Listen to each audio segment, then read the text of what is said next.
Welcome back to my channel. ఈ వీడియోలో నేను అల్లం వెల్లుల్లి పేస్ట్ ఇంట్లోనే ఎలా చేసుకోవాలి అండ్ ఎక్కువ కాలం నిల్వ ఉండాలి అంటే ఎలాంటి ఆర్టిఫిషియల్ ప్రిజర్వేటివ్స్ లేకుండా ఎలా చేసుకోవాలో చూపిస్తాను. ఈక్వల్ అమౌంట్లో అల్లం అండ్ వెల్లుల్లి పొట్టు తీసుకోవాలి.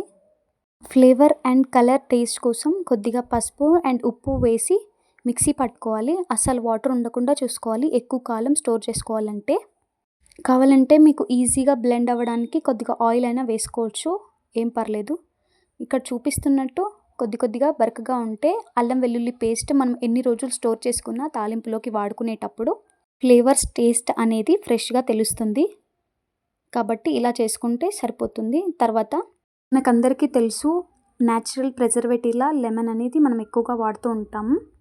ఇక్కడ నేను ఒక ఫుల్ నిమ్మకాయని రసమంతా పిండుకుంటున్నాను. న్యాచురల్ ప్రిజర్వేటివ్ లాగా అనదర్ వే వెనిగర్ కూడా వాడచ్చు. ఒక కప్ ఆఫ్ అల్లం వెల్లుల్లి పేస్ట్కి 1 టేబుల్ స్పూన్ వెనిగర్ వాడుకోవచ్చు. ఇక్కడ నిమ్మకాయ సీడ్స్ అన్నీ తీసేసి మంచిగా కలుపుకుంటున్నాను. బయట నుంచి తెచ్చుకోకుండా ఇలా ఇంట్లోనే ఒకేసారి 3 నుండి 6 నెలల వరకైనా ఇలా న్యాచురల్ ప్రిజర్వేటివ్తో ప్రిజర్వ్ చేసుకోవచ్చు. ఇక్కడ నిమ్మకాయ అండ్ వెనిగర్ ప్రిజర్వేటివ్స్లా చాలా బాగా పనిచేస్తాయి.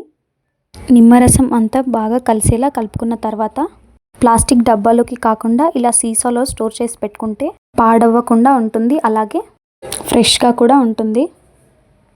సో మీకు ఈ వీడియో నచ్చితే ప్లీజ్ లైక్ చేయండి, షేర్ చేయండి. ఇలాంటి మరెన్నో వీడియోస్ కోసం నా ఛానల్ సబ్స్క్రైబ్ చేయండి.